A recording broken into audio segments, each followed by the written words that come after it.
Hello, this is Xavier Lee. I'm with Judy DeLozier. Hi, I'm Judith DeLozier.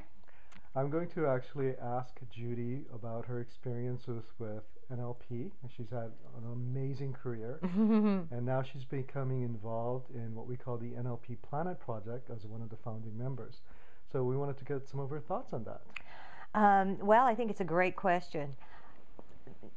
This is an opportunity with all the technology that we have in the world right now to bring the NLP skills, techniques,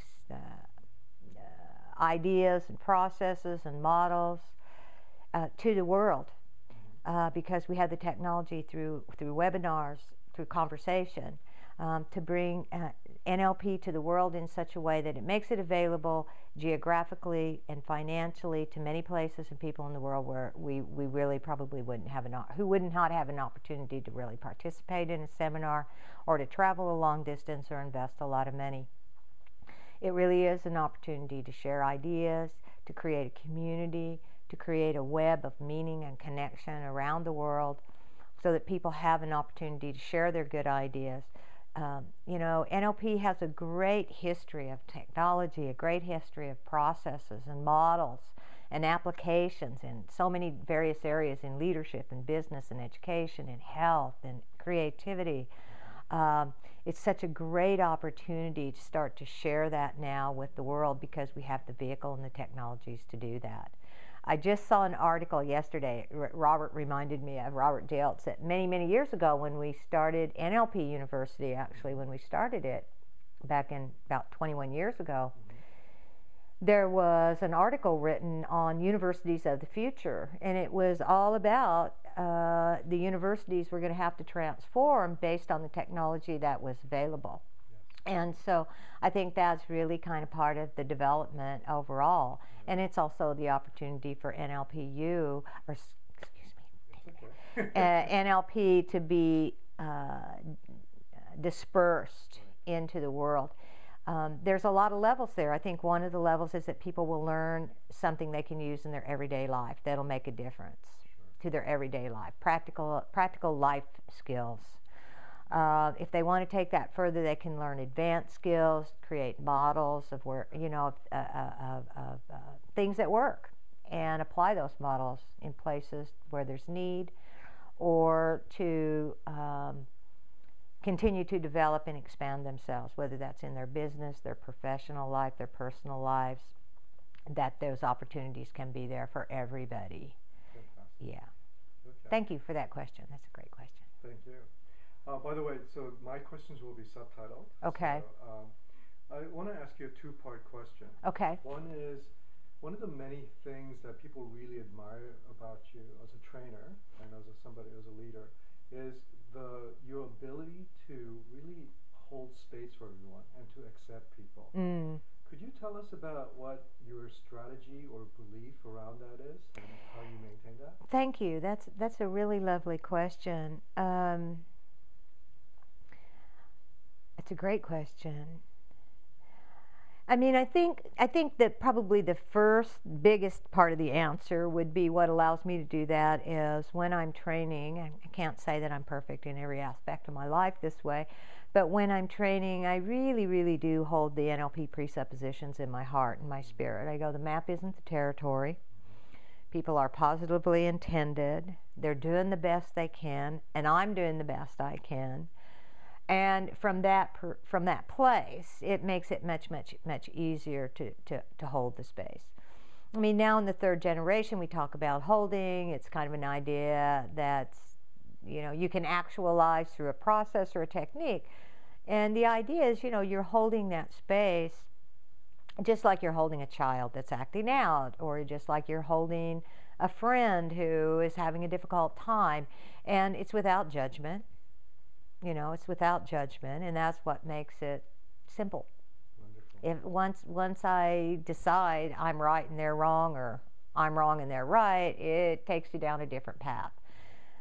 As a trainer, as soon as I think in my own mind, oh, this is a resistant learner, it takes me down a path. It doesn't change them at all, but my world shrinks.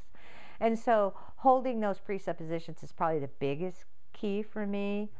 when I do feel that sense as a trainer strategically where I feel like I might be hooked, then it's really a simple matter of kind of going to that meta position.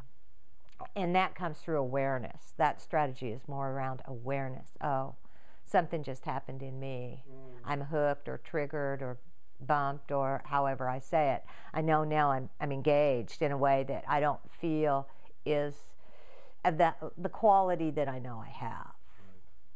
Right. And that's more coming through awareness and then using of the NLP technology, just meta position, observer position for a moment, sort of count to 10 before you engage, or right. Something like that maybe is another way to think about it. So I hope that touches. It does, and you've actually already started answering the second part of the question, which is, what are the beliefs that you have about the participants that keeps you in that state and so accepting? Well, first of all, that they're adults. Mm-hmm. I don't think of them as, I'm the teacher and they're the students in the sense that has a higher up, lower down kind of feeling in me. We're all here to do something. We're all here to learn. I'm in a certain position with respect to the group, but other than that, we're all adults here. And I'm going to treat people like adults. And sometimes when I do that, it brings a person out of a place which may be more childish, for example. And we all have that in ourselves. We all find ourselves there. But I think one thing is I just go, look. Another thing is I go, they paid a lot of money to be here. They deserve the best of me. That's perfect. They deserve the best of me. They traveled a long ways. They paid a lot of money. On any given day, I might be better or not better, but they deserve the best I have at that time. Do you believe that's also applicable to online, where you're teaching NLP in the community? Similar type of beliefs? I think those beliefs would hold true. Certainly the context is different when you don't have the face-to-face connection. Mm-hmm. But I certainly feel that I would still hold those beliefs, that I'm engaging with people in the world who have resources, mm-hmm. who want to make a contribution, who are interested in learning, who generally want tools or something they can actually increase the quality of their life with, or something that'll make a difference.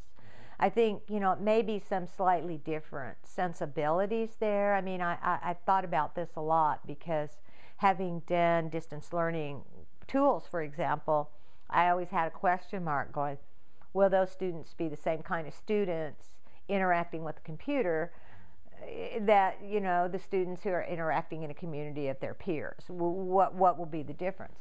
And kind of part of the stipulation that Robert and I kind of came up with respect to that was people could do the distance learning, but they had to spend some amount of time in a community.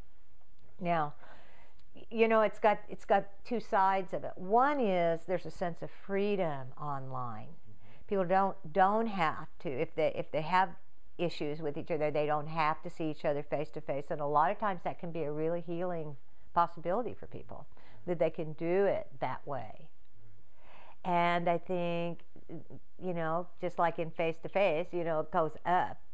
The possibility of issues can actually go up, I think, on the other side. So I think it's a different animal. I still see it as a very profound vehicle for sharing knowledge with the world that can make a difference. And to get to more people. Great. Yeah. And as we were saying earlier with the Planet Project, to have the opportunity for people to see high-level trainers, perhaps from all over the world, people who have made very unique contributions that I don't know everybody. I know there's a lot of people out there doing really cool stuff that I don't know what they're doing. For people to have access to that, to have access to the next generations who are coming, who are going to have their own different questions and the models that are relevant for them and their focuses of attention that are so different than maybe my generation. Although they're all wonderful, they're different.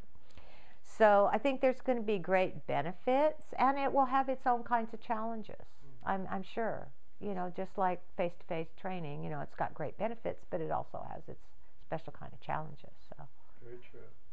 So if you could sort of summarize one or two main purposes or goals that you would like to achieve through the giving online webinars to places like NLP Planet Project, what would those goals be for you? For me personally? Yes. Well, I think for me personally, it kind of fits into my life right now because I'm 65 and in a few weeks. Don't tell anybody. And, I'm kind of moving in a different moment in my life, in a different rhythm in my life, a different timing. And I see it for me personally as a great vehicle for me to share, my experience and my knowledge and my journey of the last 38 years, of NLP. First of all, I see it as definitely an opportunity to connect to my mission, which I've always been the missionary in NLP, or one of the big missionaries. I would go places a lot of times for the first time for the least amount of money, because I just believed everybody had a right to have an opportunity to learn, and so I think that also for me. So I think the timing's great, and it's definitely still part of my mission. Wonderful. Yeah. Thank you, Judy. You're welcome. So one maybe bonus question. Bonus question, do I get extra credit? You get extra credit. Okay, great. You don't even have to answer. Yeah. So in your very mission-filled life and this long career of being a missionary in NLP, could you maybe touch upon some of the major shifts or transitions that you might have experienced personally for yourself or on the NLP field in general? Well, certainly for myself, the activation of the presuppositions again, allows a person to be present. Presence allows the person to hold, to hold the space better. So certainly coming from my background, which was in my academic life, was comparative religion and anthropology, I could always feel the more, I don't want to necessarily use the word spiritual, but the more mission-connected part of NLP was definitely more at home in me than technology. Technology was probably not my strong point. For me, it was like the difference between taking an essay test where they ask you a question and you fill it out, you write it, or fill in the blanks in mathematics. I go, that was just crazy for me because my brain didn't necessarily think that way. One of the greatest contributions for me personally has been to find that balance between the cognitive and the unconscious, or the cognitive and the metaphoric, between the cognitive, the metaphoric, which is also the somatic, and the rest of the world. I think that, for me, has been my journey. At the same time, it was more the description than the knowledge, because I knew that in my heart to be right for me, right in the sense of correct for me. And that also came through my, background in comparative religion. Not because I was a believer, but because I saw humanity in general has a quest to understand and describe that which we cannot describe. And that will always be part of humanity. And I have a deep love for that. Okay. Yeah. I want to say thank you so much. You've been an amazing guiding light for a lot of us. Oh, thanks, Xavier. And we love you. I love you too. So thank you so much for being involved in this project. It's an exciting project. I really look forward to, in October, getting together and making a presentation. Absolutely. All right. Thank cool you. beans.